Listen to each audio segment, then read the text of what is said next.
old to rock and roll. Never too old to rock and roll. Maybe 99, maybe sweet 16, maybe 35, somewhere in between. You may be flying high, you might be strolling low. Happy birthday blues, it's like a long ago. But you're never too old to rock and roll.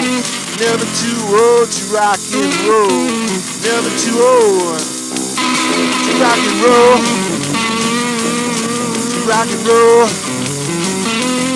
To rock and roll. To rock and roll.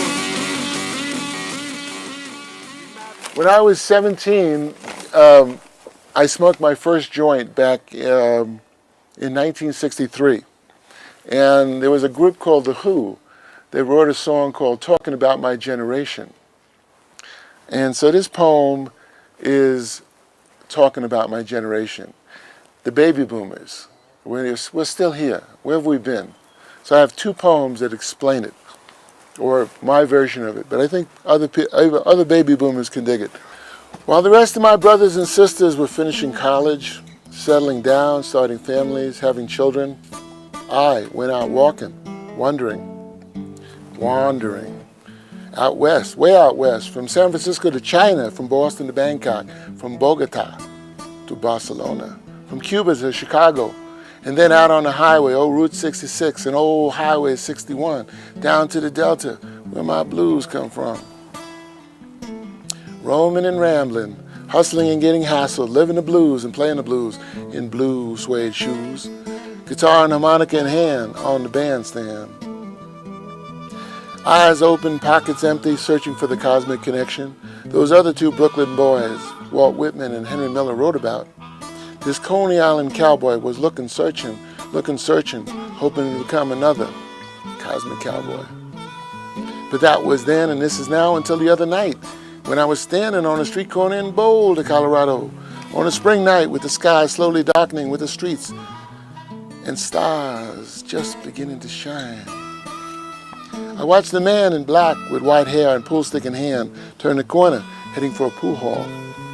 And somehow, with the dark sky full of rolling thunder and lightning flashing and the wind rolling off the mountains behind the town, whistling down the canyons and through the now empty streets right behind me, rolling, whistling across that vast prairie all the way to Kansas City, where the ghosts of bebop still played the silver saxophone on street corners. It all came back to me, thinking about my generation. What a long, strange trip it's been. Then I followed the man in black into the pool and shot a little pool, finding out he was a 59-year-old fellow who had done quite a few things back in the 60s and ever since. So we talked about our life and times as we shot pool under the lights into the night. We remembered how the 50s were fine. James Dean in blue jeans standing on every corner, leaning out, trying to catch a glimpse of the passing American dream. Peggy Sue and Betty Boop waiting for the wild one to ride by, to catch a ride to the coast.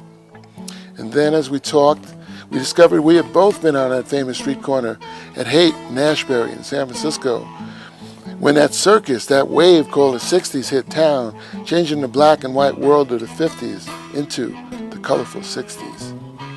And we had both been cultural outlaws back then, hippies they called us. Then he told me of the night it all changed for him. When he was 17, he had stumbled into a club in San Francisco where Lenny Bruce, that original angel-headed hipster, was performing. Running wild, rushing on the run, taking the A train and bringing it all back home. Lenny had leaned over the crowd and zapped this cool California kid with 1,000 volts of bebop Buddha intensity, lighting the cosmic candle in the deep secret soul of the kid, changing him forever. As we shot pool into the night and shared our adventures, I looked across the pool table at the white-haired, 59-year-old cultural outlaw talking and thought, 60s ahead, 60s behind, and you know that notion just crossed my mind. Forever changed, forever connected, forever young, just talking about my generation. What a long, strange trip it's been. Peace in mind. Angelo, moonlight.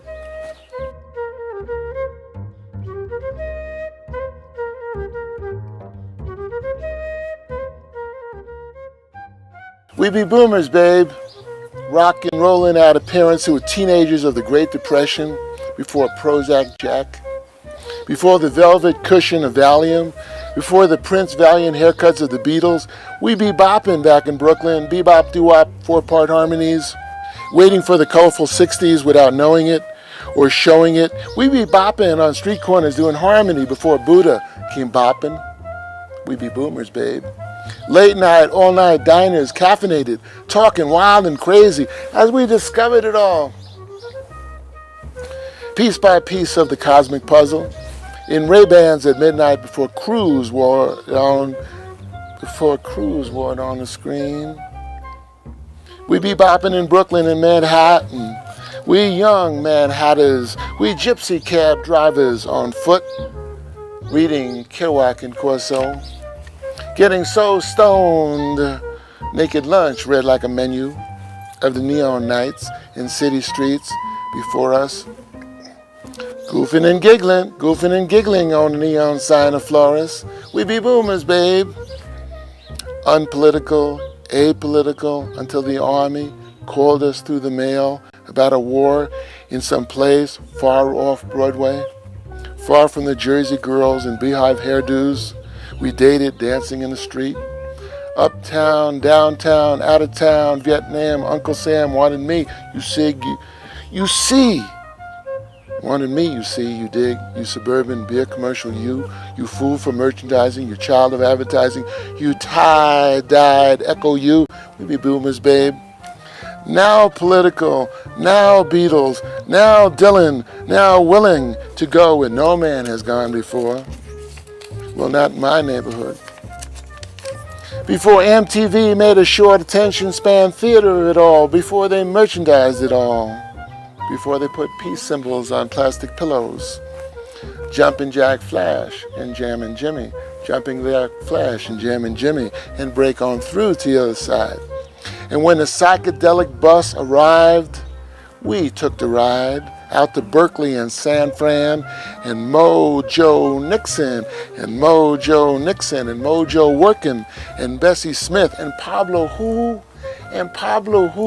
Picasso fool.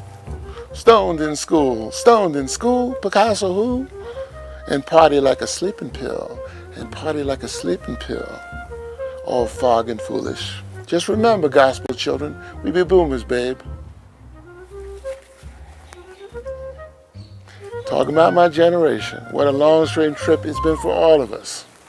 You might be eating some food, or dressed up like a dude, or coming on strong, or saying things are wrong, or playing it cool, or playing the fool, or playing hard to get, or in a pool to sweat.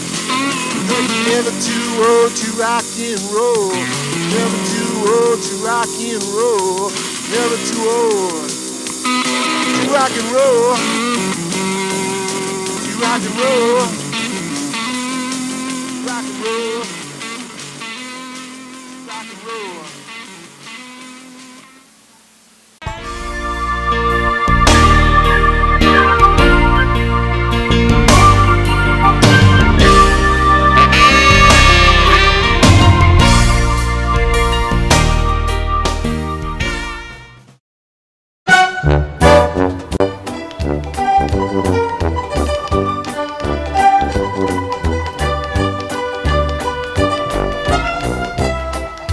Lucy, I'm home.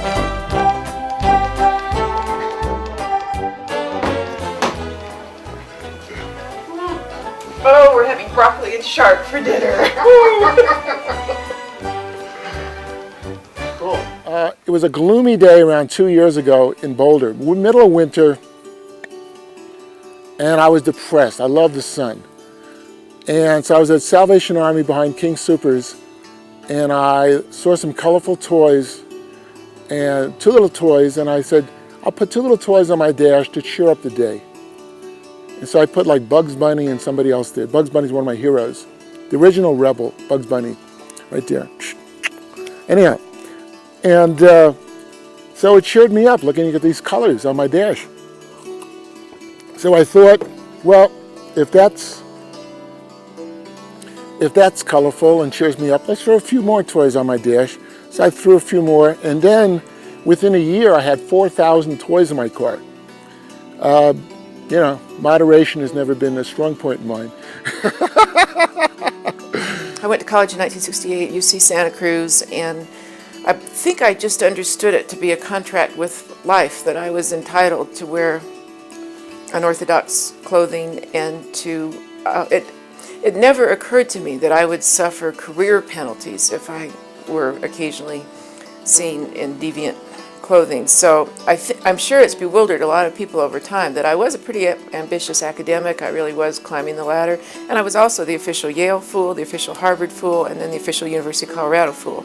And it could be that I lost all kinds of great opportunities that I never even knew about because I was widely known as a fool.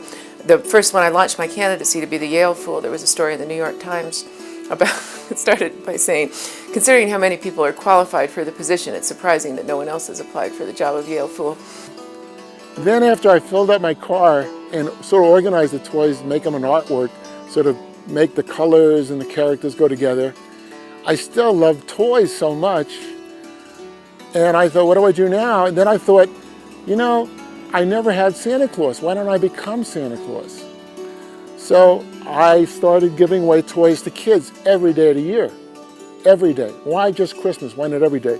So every day I walk around Boulder or drive around, whatever, and if a kid comes up to me, I give them free toys. And adults too. Because adults are kids too. Don't forget that.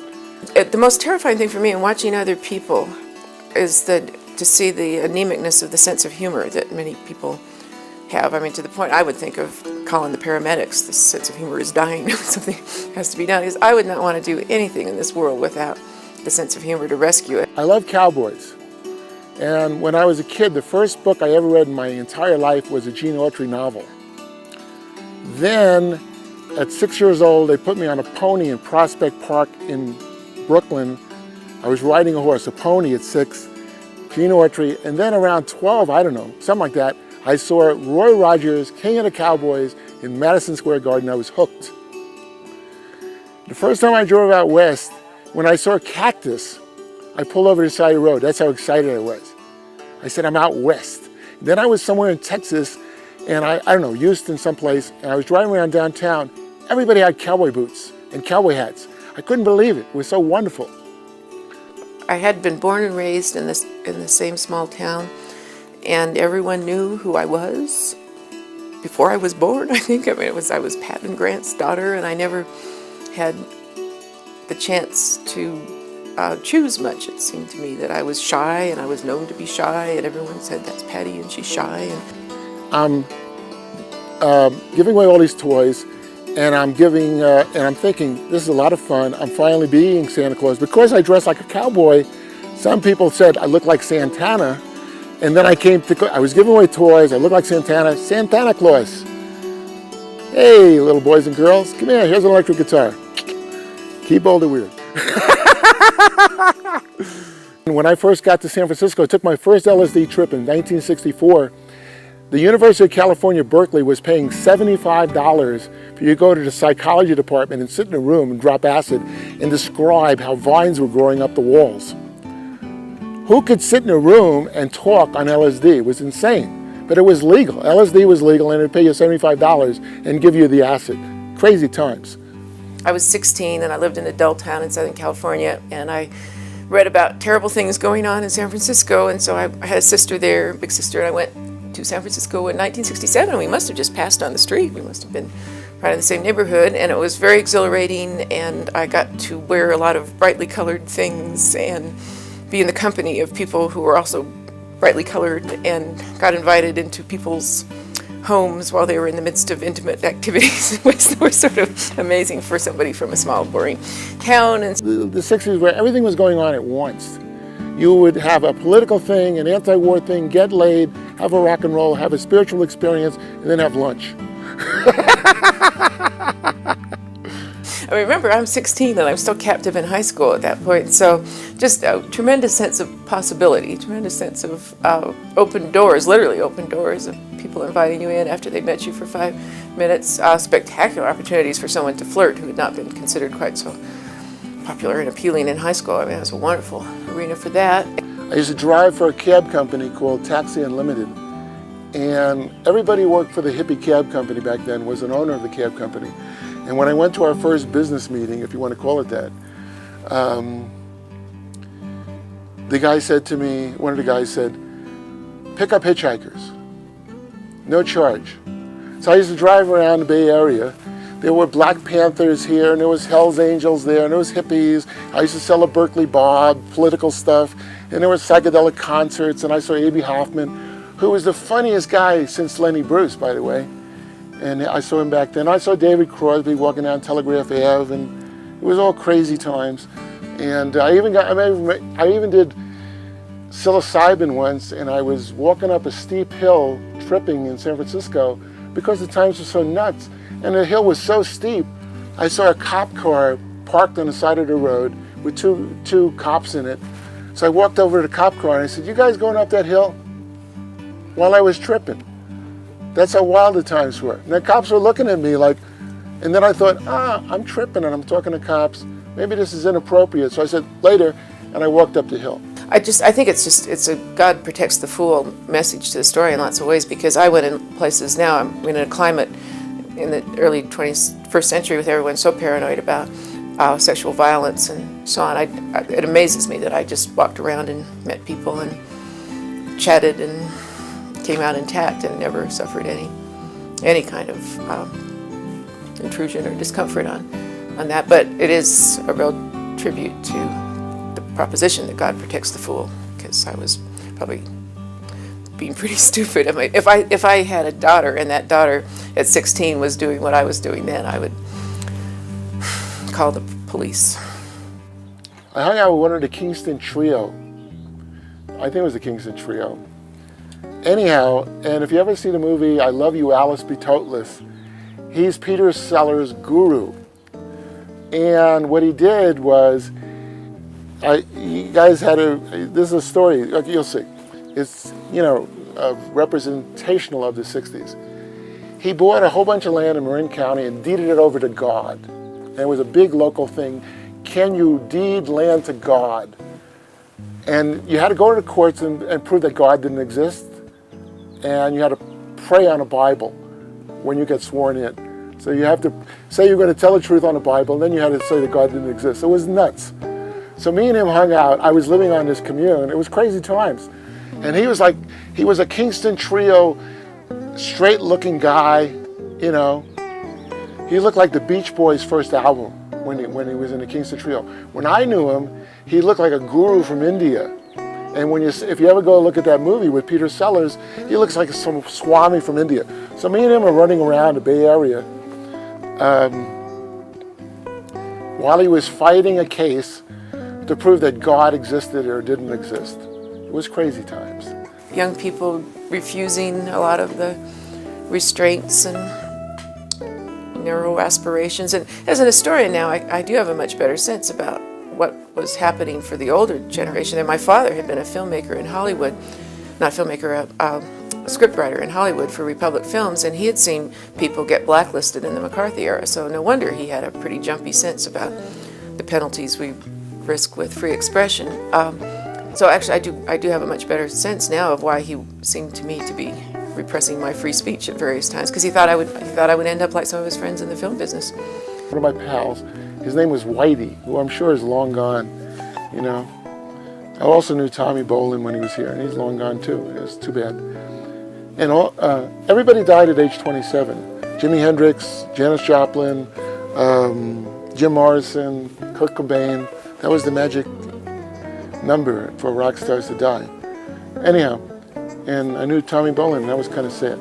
But anyhow, so we moved into this girl's house. Whitey was a junkie with white hair, that's why I call him Whitey, who was waiting for his veins to come back. It was weird times.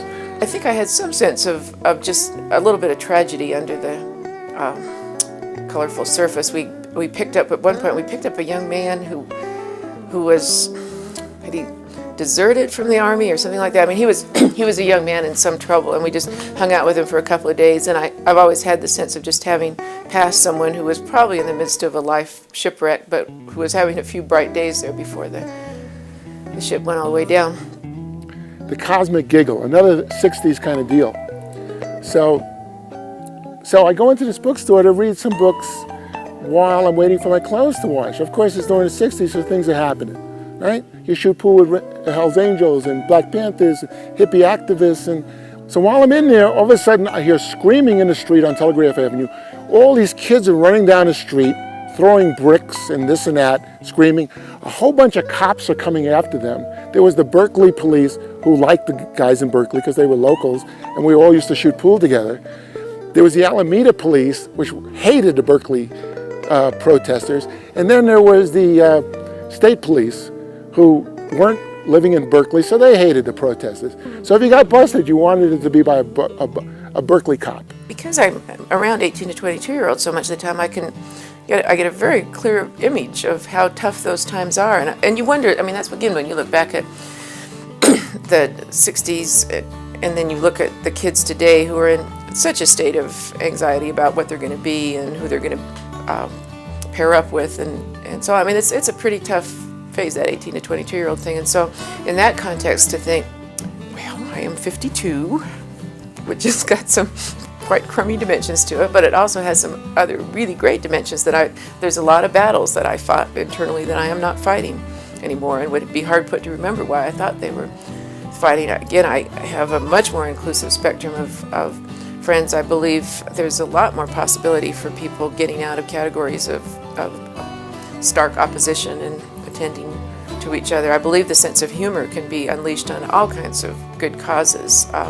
I used to think if you're going to say something serious, you had to drop the humor, but on the contrary, you can say something serious and package it in the humor and say it 100 times more effectively. So, I don't know, I mean, I think it's really a great time to see what one can do with the skills one has developed, even though they didn't look like skills and looked a little bit more like errors and weaknesses of character when I started with them.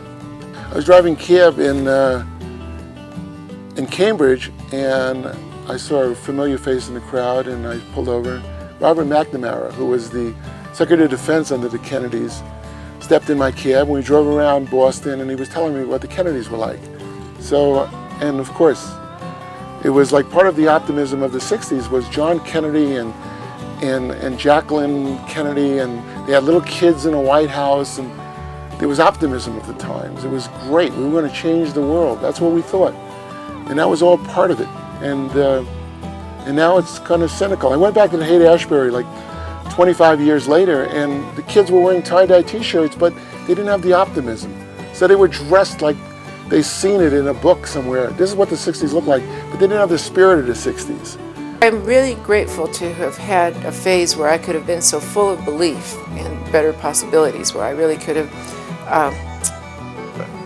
seen the civil rights movement happening and to believe completely that we were on the edge of a whole new way of perceiving human beings. The anti-war movement really seemed to be having an impact, and I guess really was having an impact. So I think I was giddy and unrealistic in thinking that I was seeing a whole new social era break forth.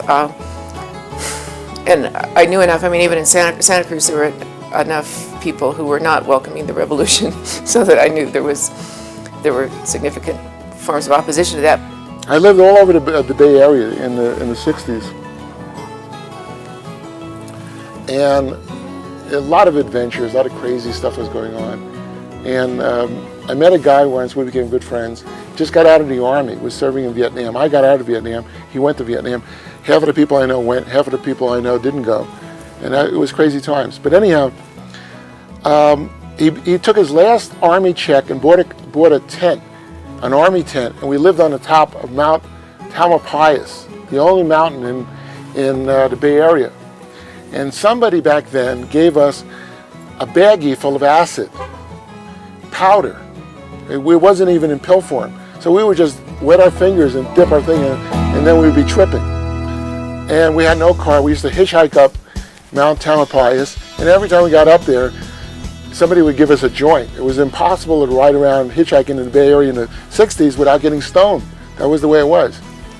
So, so after we got done with Mount Tamalpais, we moved down to Sausalito, and Alan Watts was living in Sausalito, and I was studying with, not studying, but reading a lot of Alan Watts. The first book I ever read on spirituality was D.T. Suzuki, Zen Buddhism. Back in around 63, when I was 17, I got into Buddhism. And then I studied with Trungpa, but Alan Watts was always part of it. And when I found out he was a Capricorn, he was English, he was really analytical and linear, and he sort of, I thought, after hanging out and watching him and reading and all this stuff, that he was trying to go into Buddhism to become more spontaneous and less English and less of a Capricorn. Now, the other thing is, while he was writing all these books on it, I hung out in Sausalito. He was buying an enormous amount. He bought whiskey by the case. So Buddhism wasn't enough. He was also drinking like a fish. Because I've had so many great adventures. That's the wonderful part about being a little eccentric and weird, is the stories that you have to tell are really quite high quality. So I was living in Mexico City with a bunch of people, and I was shooting films in Mexico City back in '68. I was a filmmaker back then. And I was running around with the second most popular band in Mexico. And we were filming them and doing all kinds of crazy stuff. And I'd already lived in San Francisco, so somehow, because I guess the guys I was running with was the second most popular band, the vice president of Mexico, the vice president's son found out about us or whatever, and they found out there were some Americans running around with this band who were from San Francisco, which was big in '68. So he invited us to his house. So in 1968, while they were busting people around Mexico for smoking pot, we smoked a joint in the vice president's house of Mexico with the son of the vice president, because he wanted to hang out with San Francisco Americans. I certainly had some vivid and happy memories, and so I go back to high school, and I think I wore bells all the time. I think I just kept wearing bells. My rent back then was $12 a month for 3 rooms. And the only way I could earn a living in Mexico, since the locals would work for $1 a day, was at an art institute as a nude model. So I was a nude model for 5 months, which was cool. Because first of all, I thought Ginsberg was already doing it on stage. He'd read poems naked, and if he could do it, I could do it. You know, except I didn't have to read poetry. I just had to stand there holding up an orange. I always wept easily, which is not a great thing with clown makeup, but I've always been a easy weeper. And I remember it's one or two of those encounter groups, people just pitching into me to tell me that that was a sign of my immaturity, and I had to grow up, and I couldn't just go through life crying all the time, and I had to face these weaknesses and so on. And boy, I just think if we're not supposed to cry a lot, why did we get this great equipment and the tear ducts? So it seemed to me that some of the encounter group stuff was going, the self-improvement and the refashioning of the self was, I found that in some ways back to another zone of conformity. Everybody who worked at this bookstore was writers. I was a writer and everybody else was writers, writing screenplays mostly. So and the guy told me, read Robert Anton Wilson, who wrote a thing called the Illuminati Papers or something, all about conspiracy theories. And he was a philosopher. So I went to see a reading one time, and I'd studied with Leary at Berkeley, and I studied with him at Europa. He gave lectures, and when I say studied with him, I meant went to lectures, whatever. So I knew who Leary was, and Leary was part of the Ginsberg trip, so I saw him here a few times. So I go to the Robert Anton lecture, where was it? Santa Monica, somewhere in Santa Monica. And it's a small bookstore, and there's a bunch of chairs, and I thought, I don't need to sit in the first row because I've seen celebrities, and this guy's not even a big celebrity, and who cares anyhow? I'll sit in the back, let everybody else squeeze next to the stage. I was at Altamont, by the way, and I was all the way in the back. It was like a biblical thing. You had to park 5 miles away, and you had to walk over rolling hills, this multitude of young hippies walking over hills. I thought we were in a Bible. And I was all the way in the back of Altamont. I didn't even know what happened as far as that some guy get killed, because I was so far away from the stage. I had to watch the documentary to figure out what was going on or what happened. which is, okay. And the same thing with getting tear gassed and a lot of 60s anti-war stuff. I had to watch the news to see what happened that day. Sometimes the news agreed with my perception, and sometimes we looked at it differently. But anyhow, back to Leary. So I'm sitting in the back, and everybody's squeezing up to see Robert Anton Wilson close up. And there's an empty chair beside me. And just before Robert Anton Wilson starts talking, somebody sits there, and I turn over, and there's Leary. And Leary happened to be a real good friend of Robert Anton Wilson, I found out. So I look at Leary, and I just sort of, whatever, I don't know a hello or something, no big deal. Because I'd seen him a few other times, and I already knew not to bug him. Leary was an Irishman, Libra. He was a Libra, full of joy. He was a great guy. I mean, that's another thing. He was like, when you hear people, you don't know what they were like. Ginsberg was the most intense, mental, in the present person. Trumpa was clear and in the moment. And Leary was a joyful human being. And I smoked a joint with Ken Kesey. So the whole time Robert Anton Wilson is doing this, for an hour talk, Leary is doing like one-liners in my ear. Commenting on everything that Anton Wilson is saying about philosophy and UFOs and the Kennedy assassination. All of this nonsense he's tying together in conspiracy theory. And Leary, because he's a funny Irishman, is just going off on him. He's doing like stand-up comedy on Anton Wilson in my ear for an hour.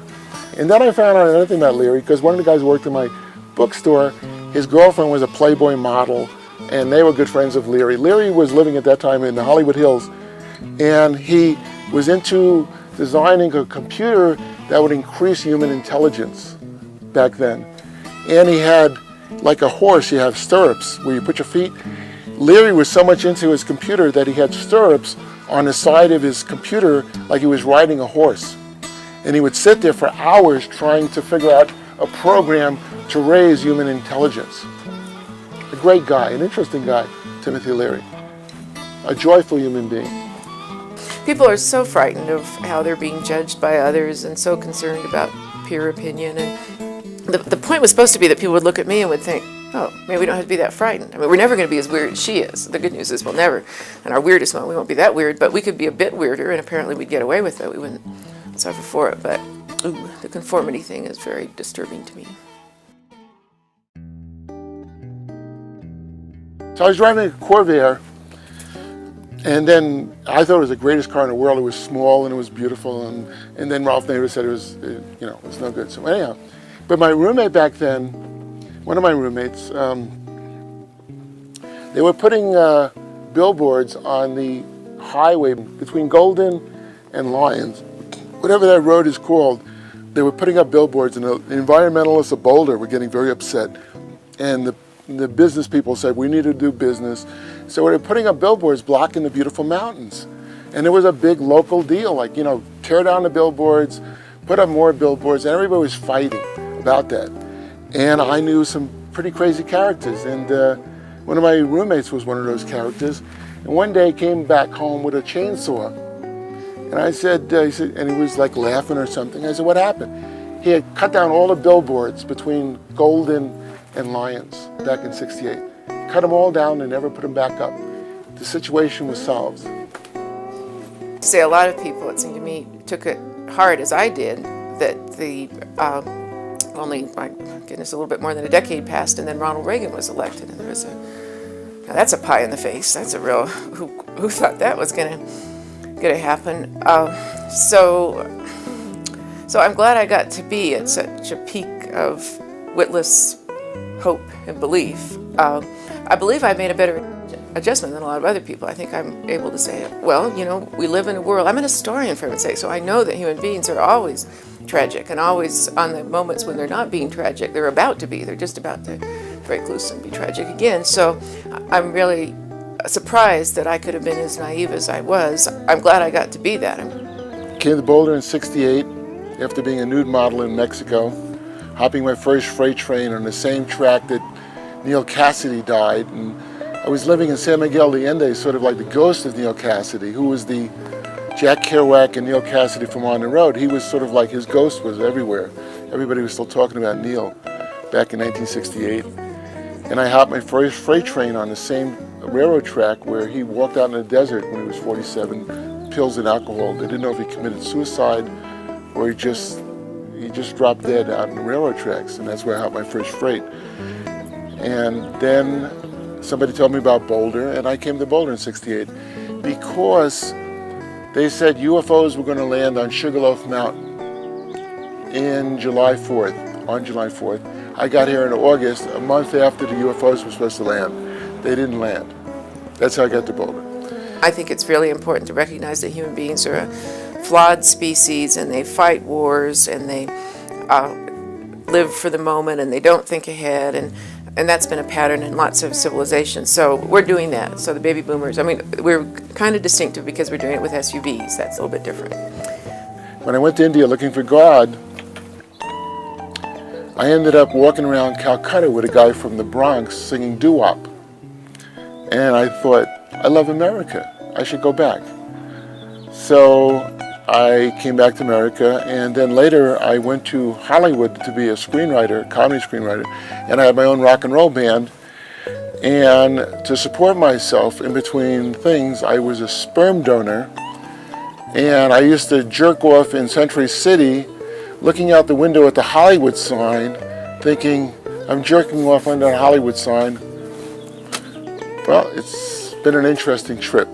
But I find that the wrinkles show up more dramatically in the makeup, and that's a little irritating to me to see that you have to actually go in and freshen up every 15 or 20 minutes if you're out in the world, because the laugh wrinkles just get deeper and deeper and deeper here, so that's a little bit of a problem. But I studied with Trumpa back when he had like 12 followers. He used to teach at a church on 28th Street before Naropa.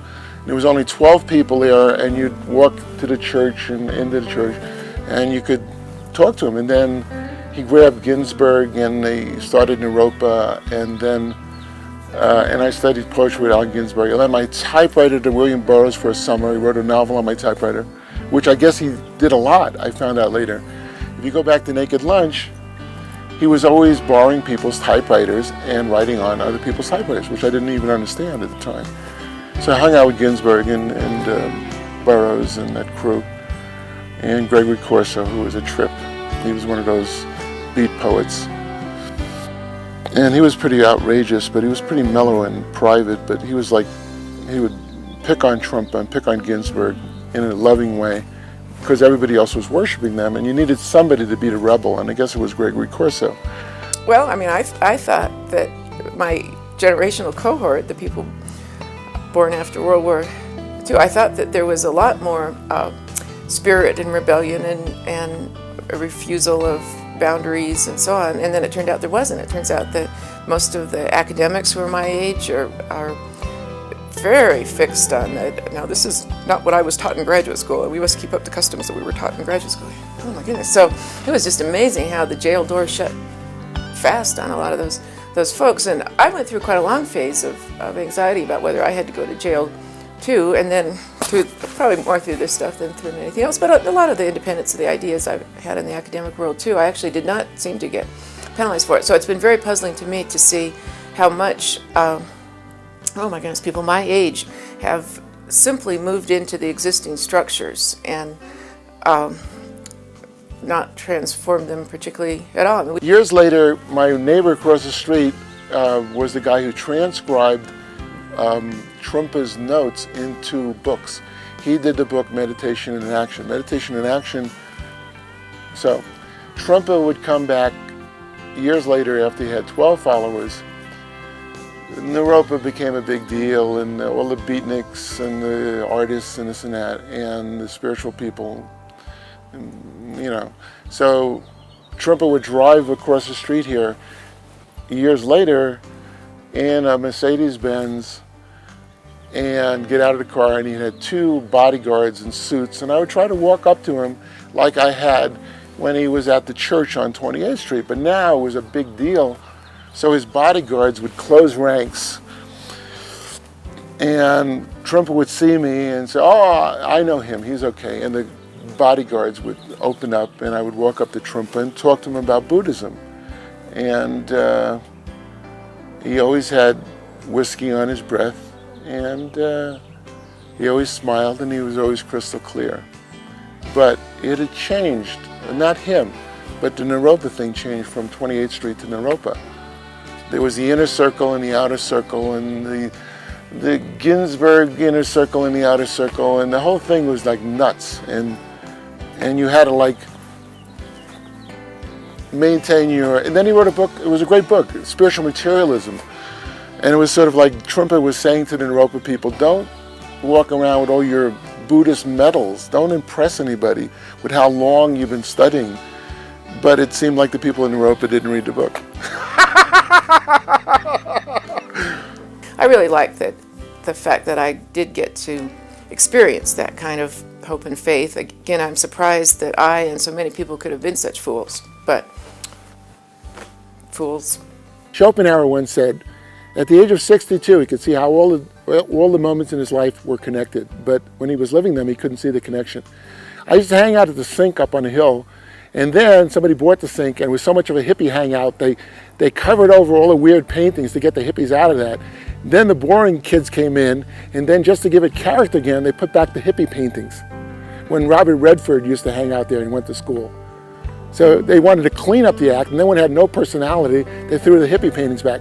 I mean, I think for me, one of the saddest moments in the world, the Gulf War, when the Gulf War started, I was watching TV briefly, and I saw the Pentagon spokesman, and they were kids. They were in their 20s or so, and I just sat there thinking, oh no, they've got a whole new crop. I think I had this notion that the Pentagon spokesman, who I saw in the late 60s and early 70s, would just keep aging and moving through the pipeline, and then we would run out of Pentagon spokesmen. There wouldn't be anybody who would want to have the job of Pentagon spokesman, and then to see that there's a whole new supply, a whole new crop.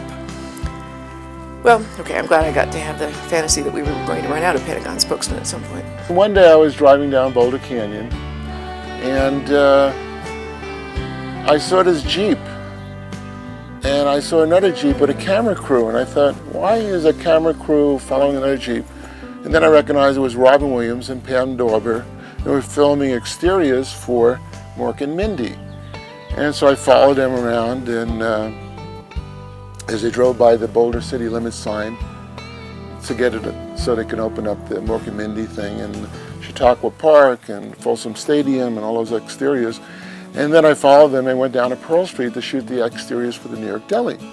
I thought, well, this is an interesting day. Let's hang out. So they shot the exteriors, Pam Dauber and Robin Williams, and then there was like 100 people on Pearl Street back then. It was before the Pearl Street Mall, by the way. So I don't know what year it was. As I thought to myself the other day, outside of '68, where a lot of things were happening, I never carried a calendar or a camera, so I don't know when anything happened. It just happened. But it was before the Pearl Street Mall. Anyhow, so they shot the exteriors outside the New York Deli, and there was like 100 people on Pearl Street watching. And then when they finished, Robin Williams turned to the crowd and did stand-up comedy for 30 minutes. And it was a magical, beautiful Boulder moment. I went through a phase of being a stricken person, surprised that the 60s had ended and had ended on terms that were not the terms I expected, and I moaned about that, and I did the same stupid thing that quite a number of other teachers my age did of moaning about the fact that we had students who didn't even remember where they were when Kennedy was assassinated.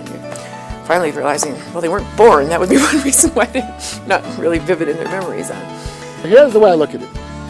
I am 57 years old. I'll be 58 years old this year.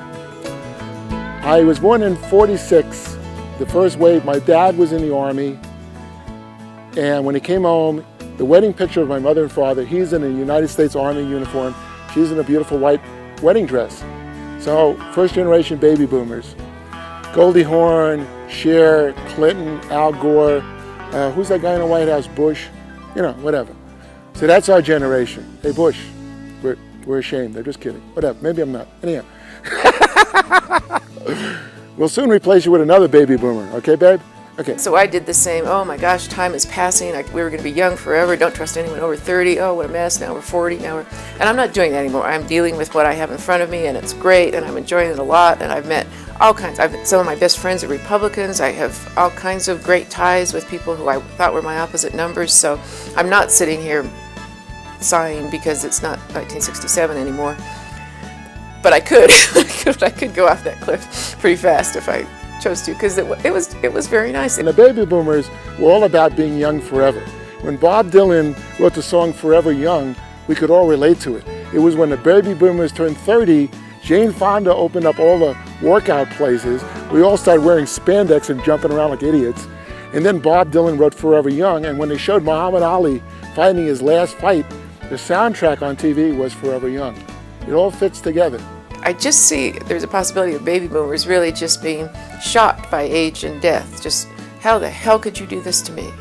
That was not in the cards. That was not in the agreement. Age and death, no, we're not going to do that. Well, guess what? So I think it's going to be a tough situation. I would not want to be the caregivers for our spoiled, self-indulgent little cohort, or huge cohort. So, I'm thinking we're all going to be 60 soon. 60s ahead, 60s behind. So I'm going to open up the Jimi Hendrix Nursing Home. Where do we go, right? We're different than the generation before us. We're going to get older, we're going to do it differently. Okay, babes? So here's the way it's going to go. The Jimi Hendrix Nursing Home. Nurse, my bong is out.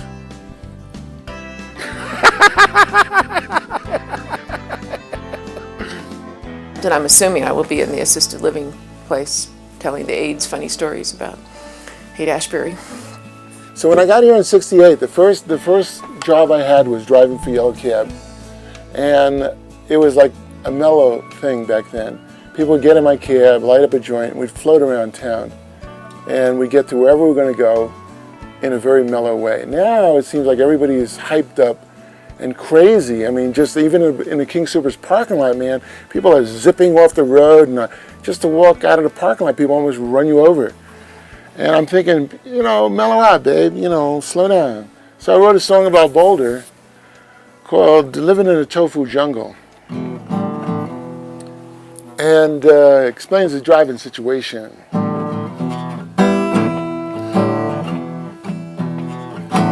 Putting caffeine in the gasoline and jumping in giant Jeeps. Putting caffeine in the gasoline and jumping in giant Jeeps. Debutante on his cell phone. Drop the attitude, dude. I got shoes older than you.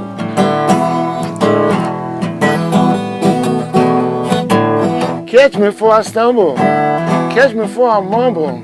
Sometimes I feel like a monkey's uncle living in a tofu jungle. Woohoo!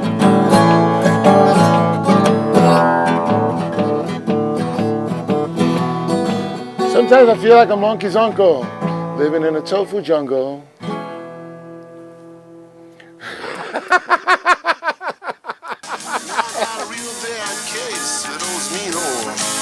West Coast blues.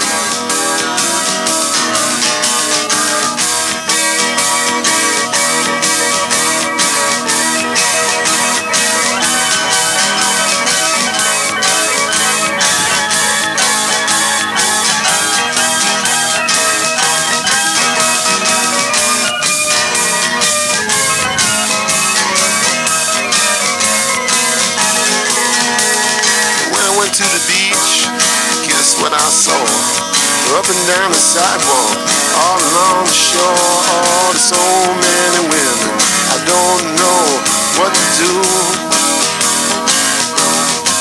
I got a real bad case of those mean old West Coast blues. Well, I'm trying to play it cool, but it's really hard to do.